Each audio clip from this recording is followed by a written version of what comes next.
It's funny you brought up Dante DiVincenzo. Some girl on Hinge last week told me I look like Dante DiVincenzo. I don't see it at all. Ooh. Do you see it? Okay. I can see it a little bit. I think chicks love like a mix of like Jason Garrett, Brian Scalabrine, Dante DiVincenzo. You got to be cleaning up. Yeah, it's just the whole like kind of just any redhead in sports. We're just gonna throw it out there. Hey, what's going on, everybody? Welcome into Monkey Knife Fight's NBA show. I'm Dan Watkins, joined by the great Nick Whalen of Rotowire.com. Nick, first question for you is: are the Golden State Warriors ever going to lose again? Look, at this rate, I'm not sure that's going to happen. They got the Timberwolves coming into town tonight. That should be a very winnable game, you would think, for Golden State. Obviously, a lot of talent on that Timberwolves team, but they've cooled off a little bit since their hot start. I'm surprised that Golden State has looked this good, to be honest. I thought that it would be a little bit of a slower start. I think they've played more veterans than I thought they would. We haven't, obviously, Kuminga was hurt, but we haven't seen a ton of him. We haven't seen a ton of Moses Moody, but they have just hit the ground rolling. And Klay Thompson isn't going to be back for probably another month plus. So, this team is looking really good right now. And like kind of the scary thing to me, Dan, is like Steph he's played well, but he hasn't played like overwhelmingly well. He's shooting like 43% from the field. Draymond playing good, not great. So it feels like they're playing like their B+ game, and they're still 9-1, and they're still the best team in the league, and they still haven't gotten Klay Thompson back. So a little bit scary, I think, for the rest of that Western Conference. Yeah. So what you're saying is that 81-1 is on the table.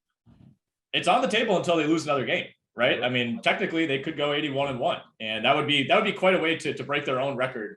But shatter it, I suppose, because what do they go 73-9? Yeah, the finals, right, that year? They sure did. That was I believe LeBron James, the forward for the Cleveland Cavaliers, beat them in that finals. But what a way that would be to shatter your own record a few years later. But to answer your original question, no, I don't know that the Golden State Warriors will lose another game the rest of the way. Good, because I'm not sure about it either.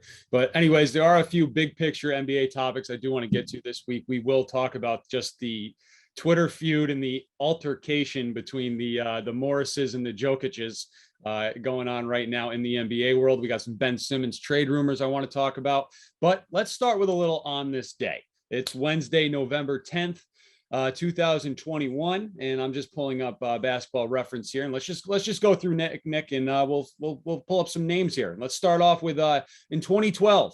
So 9 years ago, two-time All-Star Chris Middleton made his NBA debut for the Detroit Pistons in a 96-82 loss to the Houston Rockets. Chris Middleton is with the Bucks now, and I don't think he's going to be playing tonight. I think he's battling a little bit of a COVID problem or some sort of illness. So I think they held him out last night, but I don't think we'll be talking about him in our big. We will talk about the Bucks and Knicks in just a few minutes here. Tuesday, November 10th, 1992, David Robinson of the San Antonio Spurs, the Admiral, blocking 10 shots in a win over the Bucks. And then here's a good one here. Saturday, November 10th, 1990, so 31 years ago, the Phoenix Suns defeated the Denver Nuggets 173-143 in the 8th highest scoring game in NBA history. The record set. I can pull it up in a second here, Jay, but right now we got a couple of other game notes I do want to get to. It set the record for the most points by both teams in the first half with 174. The Suns set the record for the most points in the first half with 107. So they only scored like 60 something in the second half. I mean, weak. Pathetic. Yeah, in the 90s, that's just awful. And then the Suns also set the record for the most points in the second quarter with 57 in that win. So just pulling up the box score here, if the page loads for me. Let's see some notables here. Orlando Woolridge of the Nuggets was the high scorer with 40. You had a little Walter Davis dropping 22. Mahmoud Abdul-Rauf with 26. And then you had Avery Johnson was on the bench. He played 11 minutes, did not score a single point in this one. Kind of pathetic for Avery.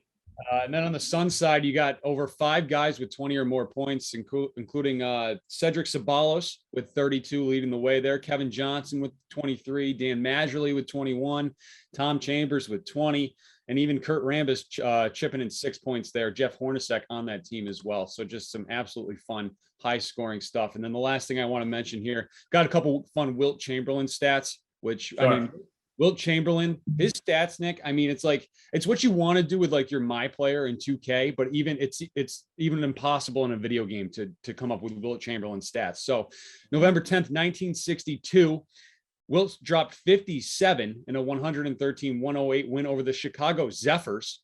And then in that was a really good Zephyrs team too that year. Yeah, they were pretty good. Yep, absolutely. But Wilt still dominated them. And then in 1959, Wilt Chamberlain of the Philadelphia Warriors at the time, pulling down 43 rebounds in a 126-125 win over the New York Knicks. So just some fun little on this day for you guys there. Yeah, Wilt, baby Andre Drummond Chamberlain. There's really no one else in NBA history who has box score stats like Wilt Chamberlain. Like there's some Bill Russell like rebounding box scores that just don't make sense, but really nobody compares to him in that way. You mentioned David Robinson. I think David Robinson has become super underrated, especially like early David Robinson before the injuries kind of started to set in midway through his career. And obviously he got a late start. He was a 24-year-old rookie after serving in the U.S. Navy, like most number one overall picks do. But David Robinson's first 5 years in the league, he averaged 25 points, 12 rebounds, 3 assists, 2 steals, 3.7 blocks per game. And I feel like those Spurs teams were like never that great. And like he was kind of the only guy, so he doesn't get talked about that much. But I think when you discuss like the legends of like the 80s and 90s, he's never like in that top tier. He's always in like the secondary tier. Super underrated from a stat perspective. Yeah, I mean that's 9. He won with that Spurs team. He won with Duncan, yeah. And he won the first 2 with Duncan, I think. Yeah. I think his final year they won it, right? Yeah, again they beat the Nets, right? Yep. Kerry Kittles. One of the best front courts of all time with Duncan and Robinson. 8th leading net scorer of all time, Kerry Kittles. Kerry Kittles. There we go. Look at that. There's an obscure Nets reference for you guys. Nick, Ben Simmons. So let's talk about this thing here, because what the 76ers are asking for, I think, is just absolutely ridiculous. You have a damaged asset in Ben Simmons. I mean, he can't shoot, for one, which is just a horrible thing for today's NBA. If you can't shoot, you're just about useless, especially at the position he plays. We got some off the court stuff. I mean, there's just like his attitude problems. I mean, what should the Sixers be getting back for this guy? It's impossible to say, right? And there was a report, was it Sunday or Monday, about, Boston potentially sniffing around some deals for Ben Simmons. And it's like if you can get Jaylen Brown for the current version of Ben Simmons, which, like you said, is still a guy who, one, cannot shoot last time we checked. I highly doubt that that's changed since the end of the playoffs last year. And 2, I mean, he has a back injury that he's being treated for. Who knows how legit that is, but it's still somewhat of a concern. And then, you don't want to rail on a guy for mental health concerns, but it's, that's something that clearly affected him last season. It's not like he just went out there and just decided, I'm just not going to play well. It's like there was some sort of imbalance that was preventing him from being himself. And I think it's really hard to evaluate, like, can he move past that? Is there a way that, we can ensure that he becomes the player that he was during the regular season last year and during his first few years in the league? So there are so many complicating factors. I think it's really impossible to say exactly like what a good deal for Ben Simmons is right now. I think what you can say is Simmons camp, and I think this has been their goal, kind of sneakily through this whole process, has been to kind of gradually lower his trade value and make it, harder for the Sixers to continue holding out for this like multiple all-stars type of deal that Daryl Morey has in his mind. Because, I mean, if you're Boston, you can't give up Jaylen Brown for this guy right now. I mean, who knows? Like, we don't even know what kind of shape Ben Simmons is in. Like, has he played any 5-on-5? It sure doesn't seem like it. He's showing up to the facility every now and then. He's going through some light drills. Like, especially if you're a team that wants to win this year, and Boston is certainly in that category, I think you want to trade for Ben Simmons as soon as you can, because you need time to make sure that you can get him right, make sure you can integrate him into your team. Like, the longer this drags on, I feel like it starts to cut out some of the teams that are potential landing spots, because, let's say we get to like halfway through the season, if you're a team like, I don't know, the Nuggets or the Clippers or Dallas, Boston, whoever, like it's pretty risky to bring in a guy like that midseason and hope that it improves your team. Because there's a chance it could go wrong. There's a chance that he might not be ready. And I think the longer this drags on, we're going to see teams, kind of gradually just like bow out of the sweepstakes, I guess, if that's even the right term at this point. Yeah, I mean, Philly, best case scenario, they have to get like multiple like future pieces, draft picks or younger players. They're not going to be able to get anybody established like Damian Lillard. That's not happening. That's not happening. And then the Jaylen Brown thing made me laugh because I can just tell you exactly how that phone call went. So Brad Stevens dials up Daryl Morey and says, "Hey man, I hear that Ben Simmons is available. Can you, what do you want for him?" And Daryl Morey just goes, "Well, any conversation starts with Jaylen Brown." And Brad just, "Yep. Okay, great. Nice talking to you. See you. Bye." Cause that's not happening, man. I mean, I don't know what they think they're going to get because his value is pretty much at the lowest it's ever been. It is. And, he's a damaged asset at this point. And it seems like Philly has not really acknowledged that. And, obviously he's been a good player in the past. He's a multi-time All-Star. So that does count for something. But Philly has just kind of been like ignorant to the fact that his value has really diminished. And, it's on court, it's off court.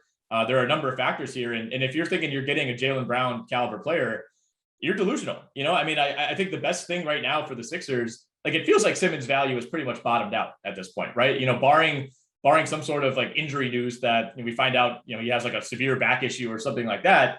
I don't think his value can get a whole lot lower.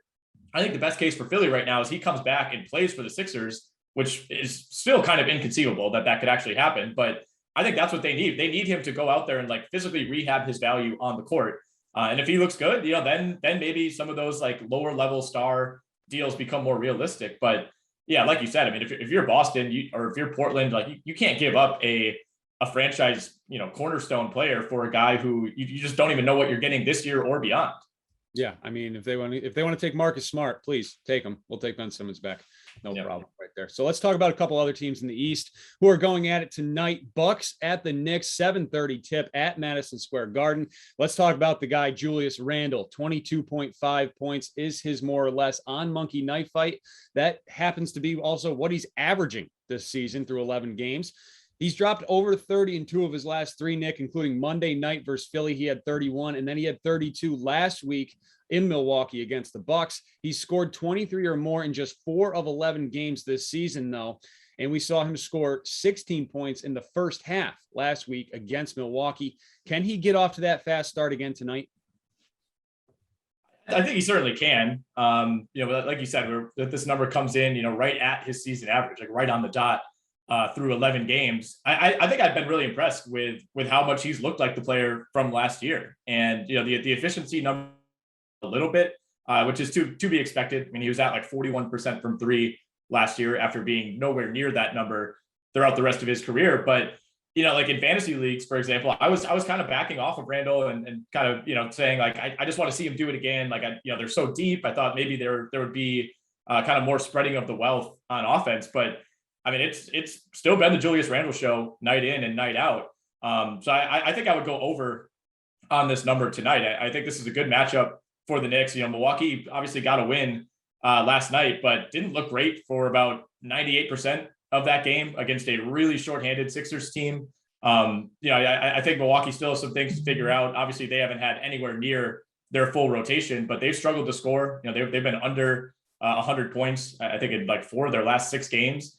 So I think this is actually a good spot for Julius Randle. And the Knicks are banged up. Both Mitchell Robinson and Nerlens Noel could end up missing this game, which would mean potentially even more minutes for Randle, who already plays like 37, 38 minutes on a lot of nights. Yeah, I like them more here as well. Milwaukee coming off the back-to-back too is a big reason. So there might be some minute restrictions on the other side there. I mean, as you mentioned with Julius Randle, how he's kept this going in year 2 in New York, it truly has been amazing. I mean, last year, like it was a nice, fun little story, but I say this with all the love in my heart for you Knicks fans. Sometimes you guys go a little overboard, overrating some of your players with your bing bongs and whatever the hell it is you guys are talking about on Twitter. Usually I just kind of brush it to the side, but Julius Randle is kind of living up to the hype here again in year 2. Slanders. So on the other side, we have Giannis Antetokounmpo. His more or less is 28.5. Giannis having a good season as once again, averaging 27.6 points per game. Each of the last 2 games, he scored more than that 28.5 number that we're looking at tonight. Last week against the Knicks, 25 points in just 31 minutes. He scored 29 or more in 5 of 11 games this season, and then 2 more games there with 28 on the dot. So he's right around that number every single game here this year. But with last week, the Bucks, they blew that 21-point lead to the Knicks in the second half of that game. So maybe a little revenge in mind. So can he get over that 28.5 number tonight, Nick? First of all, I feel like I should address why my screen probably just got way darker. My ring light just went out on me inexplicably mid-show. I don't know if it couldn't handle the Kerry Kittles talk or what. But that is why I all of a sudden look much darker. For the dark web. yeah, exactly. Well, we'll have to push through no matter what. 28.5 is a little bit higher than I would like. Giannis hasn't had those like monster scoring games this year. He has one 40-point game against Minnesota, but he's kind of sat in that like 25 to 28 range. Excuse me, on most nights. So, I'm a little bit cautious about going over on this on the second night of a back-to-back against the Knicks team that defended him well on Friday night, like you alluded to. I think I'll go under on this one. Giannis for a lot of that game against Philly was a little more passive, excuse me, than I would have thought. He kind of put the pedal to the metal in the third and fourth quarter when they really needed him, and Philly went on their run. But I think Giannis has been content to kind of serve as somewhat of a hub and a distributor for this team, because when you don't have Chris Middleton out there, Drew Holiday hasn't quite looked like himself. I think we're seeing teams just hone in on stopping Giannis, and I think the Knicks have the personnel to do that. So I'm not sure how this game turns out. I certainly wouldn't be surprised if Milwaukee starts to get some better shooting and avenges that loss from Friday. But I'm inclined to go under on this 28.5 for Giannis.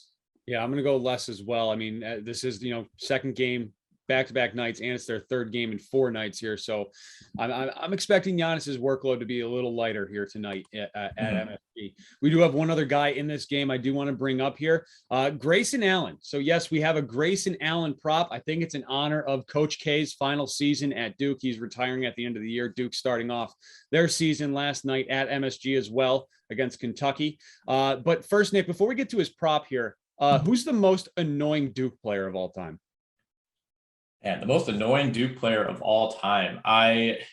It's not Grayson Allen for me. For some reason, he never annoyed me quite to the level that maybe he should have. Greg Paulus is certainly up there because Greg Paulus wasn't good. That's the thing. It's I respect the Grayson Allens and the Reddicks and the John Shires because those guys were legitimately really good.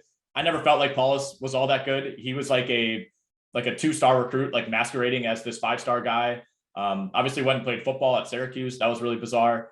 But yeah, Paulus is up there for me. I will admit, despite what Duke did to Wisconsin in the national title game in I think 2016, 2015, one of those years, I'm not really that big of a Duke hater. I kind of grew up, I wouldn't say liking Duke, but I was not piling on Duke to the degree that most people do in the national media. But what is your answer? Yeah, so for me, it's Greg Paulus too. He's by far and away the most annoying Duke player of all time. I grew up a Boston College fan, and when they first joined the ACC, they made that run with Jared Dudley, Sean Williams, Tyrese Rice to the it was the ACC championship game at the time. They're playing Duke, and they were beating Duke down the stretch, and then they bring Greg Paulus in. He hit maybe 1 or 2 3-pointers, drew a couple fouls. He just annoyed the hell out of me. And then on top of that, I don't know, something about just I didn't really like his accessories either. He had the one single wristband on his shooting arm, and that was it. And I don't know, that just kind of bugged me. Nick, I know you're a shooter sleeve guy, as we've talked about in the past, but I'm not disparaging the shooting sleeve. It's just the one single wristband that I don't like. It kind of had the Reggie Miller vibe to it, even though Reggie Miller was actually very good, unlike Greg Paulus. Yeah, Reggie Miller, way cooler than Greg Paulus. I know that's a hot debate. Who would you rather have? But no, I'm with you on Paulus. I mean, he was just a pest. Not somebody that's pretty hard to root for unless you're a Duke fan. I will also add Kyle Singler to the list. How do you root for that guy? Just not a cool player at all. Super uncool player in the NBA as well. Brian Zubek. There's kind of a through line through the type of players who we're targeting here. But there's just been so many. I mean, I really didn't like the Plumlees either, especially was it Miles Plumlee was the most annoying by far. Mason was kind of a freak athlete back in those days. He was so big and so athletic that he was kind of fun to watch. Miles was just kind of this irritant. I think he was on that team that beat Butler in one of the worst national title games ever, where Gordon Hayward almost banked that shot in to win it. But we could go all day on this. Oh, absolutely, without a doubt. So anyways, back to Grayson Allen and his his prop for tonight. It's 2.5 3-pointers, more or less. He's hit at least 2 in every single game this year, all 11. He's had 3 or more in 8 of 11 games, including 5 last night and 6 against the Knicks last week. So this kind of seems like a gimme, and I'm taking the more here. Yeah, me too. I mean, at some point he's going to have like a, 1 of 9 type of game, but I think you have to keep rolling with it. He's playing a ton of minutes, and you have to wonder, like, is Dante DiVincenzo even going to get his starting job back whenever he's healthy? Like, we have like no updates on what his timeline is, and Grayson Allen has been a perfect fit. I mean, coming into Wednesday night slate, he's 3rd in the league. Actually, excuse me, he's tied for 3rd in the league with Carmelo Anthony for most made threes, behind only Steph Curry and Buddy Hield. So I mean, I think there was a lot of optimism when Grayson Allen signed with the Bucks. I liked was traded to the Bucks and then signed that new deal. I really liked the move. I thought like, oh, this is great. He'll be like a good 7th or 8th man. Little did we know that 3 weeks into the year he'd be in the top 5 in the league and made threes. Yeah, he's their sharpshooter. And it's funny you brought up Dante DiVincenzo. Some girl on Hinge last week told me I look like Dante DiVincenzo. I don't see it at all. Ooh. Do you see it? Okay. I can see it a little bit. I think chicks love like a mix of like Jason Garrett, Brian Scalabrine, Dante DiVincenzo. You got to be cleaning up. Yeah, it's just the whole like kind of just any redhead in sports. We're just going to throw it out there. Apparently, yeah, right. that's me. So yeah, I've never gotten that one before. Usually I get the Scalabrine, but I guess I got Dante DiVincenzo on. I mean, it's a win-win. Yeah. Yeah, I guess that's on my list now as well. So we got one other game tonight that we do want to talk about. Heat at the Lakers. It's a 10 o'clock tip. It's not up on MKF at the moment. I'm guessing that's because of LeBron James's status. We don't know if he's going to play, if he's going to return from that ab strain. Nick, what's the latest you're hearing about LeBron? I don't think he's playing tonight at all. I think on Rotowire, we actually have him marked out. They said on November 4th, which was, I believe, last Thursday, that he would be out at least a week. So we're counting him out for tonight. I would be shocked if he comes back. I'm a little worried about what the timeline is going to be for LeBron, because obviously he has a history of like superhuman healing from injuries like this, but that's kind of waned over these last few years as he's gotten older.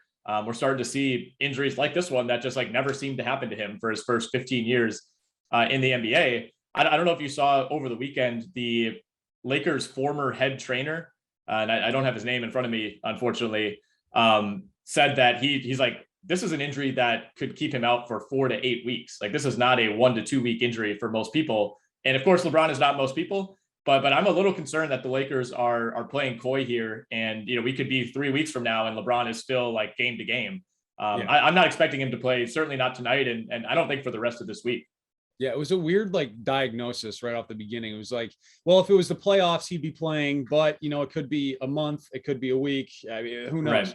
So let's just talk about the 2 big names here quickly. Anthony Davis is averaging about 24 points per game. He's dropped 30 or more in 4 of 11 games this season. Let's guess the lines here. So if LeBron is out, I'm going to guess that his prop on MKF will be close to 30, and I'm going to guess 28.5, and I'm going to take the more there. What do you think we see out of Davis tonight? Yeah, I think that line is probably about right. Maybe a tiny bit lower, just because Davis, I mean, he's kind of reluctant, it feels like, to have like a 35-point game. It's like, okay, fine. I guess if I have to, I'll score 35. But yeah, I think 27.5, 28.5 is probably about right. He looked really good against Charlotte the other night. Of course, had like 3 plays in that game where you thought he tore his ACL and then popped right back up and was totally fine. But he did need 44 minutes to get to 32 points. And that game went into overtime. Obviously, Russell Westbrook was more than happy to handle the reins of the offense in that one. For me, it comes down to free throws with Davis. If he has games where he just like won't get to the line. He had a game, I think it was against the Cavs at the end of last month, where he played 30 plus minutes, had no free throw attempts. And then the other night got to the line 8 times against Charlotte. That's exactly what you want. He got to the line really well against OKC and Houston last week.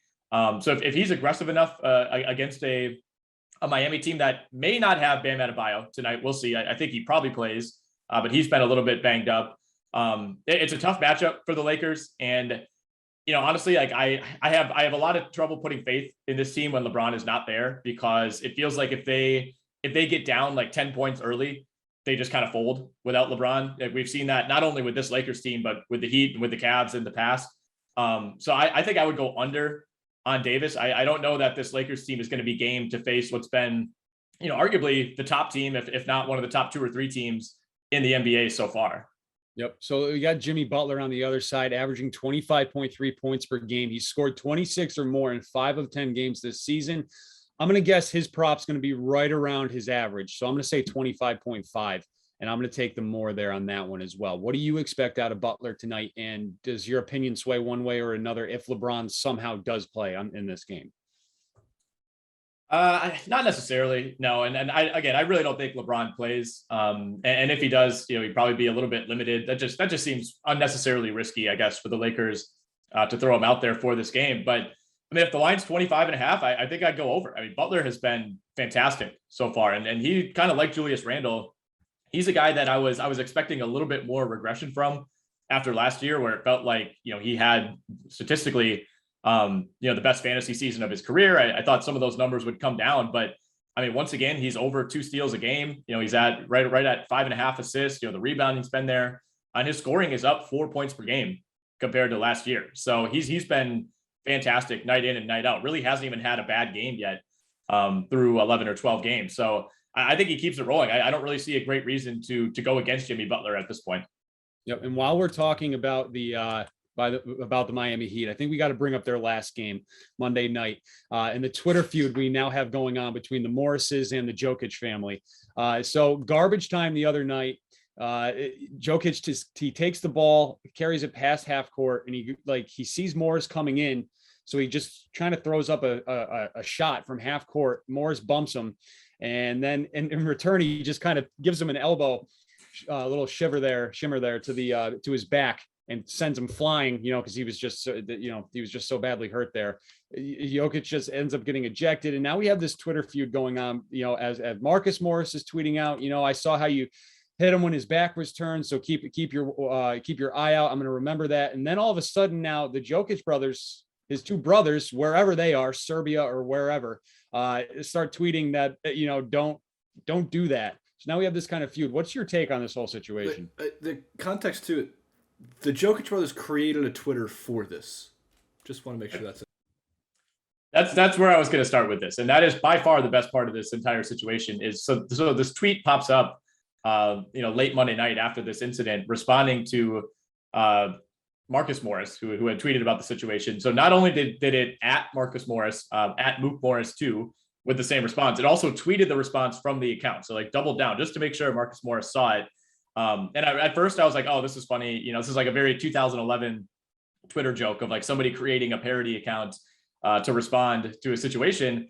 And then all of a sudden a Nuggets writer for the Denver Post, Mike Singer, says, just got a text from Jokic's brother. This is their real account responding to Marcus Morris's tweet last night. So like you said, Jason, the Jokic brothers, and the handle is just at Jokic brothers, created a Twitter account that night, has never tweeted before, didn't even add a profile photo just to respond to the situation. And the best part too is they also signed the tweet Jokic brothers. Yeah, it's also Marcus Morris goes, you got that, you got the right ones, believe that. And they go, I don't believe, I know that. Yeah. Yeah. I don't know what are their names? Treminja and Nemanja? Is that their 2 names? Something like that. Yeah, I'm not messing with the Eastern Europeans. That's nope, sorry, I'm not putting any the Morrises should probably stand down and just kind of let this thing just kind of blow over, because I don't know, there could be some mob ties. You could get the Russians involved. I'm not having anything to do with that. Yep. No thanks. I'm leaving those guys. No, and it says a ton too, because the Morris brothers have had this reputation for so long of don't mess with these guys. I think didn't they almost killed somebody? They beat the hell out of some guy in a parking lot because he was trying to date their mom, something like that. They've had incidents. They have documented incidents that you do not want to mess with these guys. And if you were on Twitter the last couple of days, the response has been universally pro Jokic brothers in a hypothetical rumble with the Morrises, which says a lot about, we don't even know who these guys are, but we just assume that they have the power to take down anybody in the NBA. Yeah, I'm picturing 2 absolute giants. They're both 7 feet tall, just slugging Stoli or pop off vodka somewhere, just straight with no ice, no mixers, nothing. And I don't want anything to do with fighting with those guys. Right. Well, some photos surfaced of the Jokic family on Twitter. If you actually look at the replies to the tweet, from the Jokic brothers. It's one of the first ones that comes up, and like they just make Jokic look like he's normal size. Like they're just as big as him. Like it looks like just looking at the photo, you couldn't tell if anybody's 7 feet or 5'7" because they're all the same height basically. So yeah, I mean it's an awesome situation overall. I will say I'm surprised Jokic only got 1 game for this. Like I mean it was a violent enough hit, and to be fair, it's like there's a difference between just kind of charging at someone and kind of giving them a shoulder as opposed to like a full punch or a swing. But it looked bad enough, like the result, because Jokic is such a hoss that Morris hit the ground so violently that I wouldn't have been shocked if it was like 3 or 5 games. Yeah. Which it looks like one of the brothers is smaller. The one on the right is Stryinja, if I'm pronouncing that correctly. Sure. And he looks, I mean, Jokic is a big dude. Like this guy looks like a bigger Jokic. Right. And the guy on the left is probably what, like 6'9". Now that I realize that, he's also probably because Jokic is also, who's the guy? Is that their dad? I don't know. I was gonna say we need way more info. We got to get this guy on the show, the Rocky guy. 100%. Add him to the list. I love it. All right. Let's wrap things up here. There's 11 other games around the NBA tonight, so let's close things out with a little speed round. Nick, how does that sound? Let's do it. All right. We have a wonderful all-day slate for you guys. So, Nick, instant reaction to these 6 guys I'm going to give you here. Let's put 60 seconds on the clock. Jay, when you're ready, and we'll start. Super prepared producer over here. Ready? And I'll count you guys in here. You have 60 seconds to go through these 6 names. But right. I'll count you in 5, 4, 3, 2. All right, Nick. Steph Curry taking on the Timberwolves, more or less 31.5. I'm gonna go more. Timberwolves are a team I'm targeting right now, certainly for DFS and MKF type of contest. And Curry's coming off a 50 ball the other night. That's an easy over. Kevin Durant in Orlando taking on the Magic, more or less 29.5.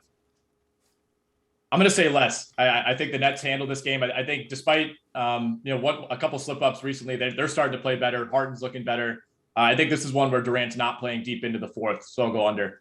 Jason Tatum at home against the Raptors, more or less 27.5. I'm going to go more. I think this is maybe not a efficient night for Jason Tatum, as we've seen a few times already, but no Jaylen Brown. He's going to have to chuck, so I'll go more. Bradley Beal on the road in Cleveland, more or less 26.5. 7 seconds. I can't believe I'm saying this, but I trust the Cavs defense. I'm going less. Devin Booker, home versus the Trailblazers, more or less 24.5. Number is just low enough that I'll go more.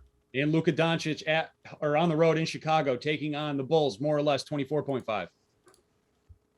I feel the same way. I was prepared to go less, but that number is low enough. And I know the Bulls have stepped things up, but I'll go more. Luka's been over that number in 3 of his last 5. Certainly capable of blowing through it on any night. All right. I think that was 1 minute, 24 seconds. Yeah. I was going to guess. Okay. Not bad. We could have shaved a little more off, but we'll take it. Yep. All right. Maybe next week we'll be a little quicker. All right, guys. Thank you very much for watching this week's Monkey Knife Fight NBA show. Don't forget to hit subscribe on our YouTube page, all of our wonderful content. It's Chaos Month in college football, so we have plenty of shows coming up here in the next month. NFL season, we're getting towards that playoff chase, and more NBA shows each week as well. Nick, where can they follow you? All right, here we go. We were just discussing potentially changing my Twitter handle just to avoid this exact situation, but it's my last name. All you have to do is swap out the L for the number 1. Very simple. Love it. Absolutely love it. And you can follow me at Dan Watkins Radio. Thanks for watching, guys, and enjoy some NBA Wednesday.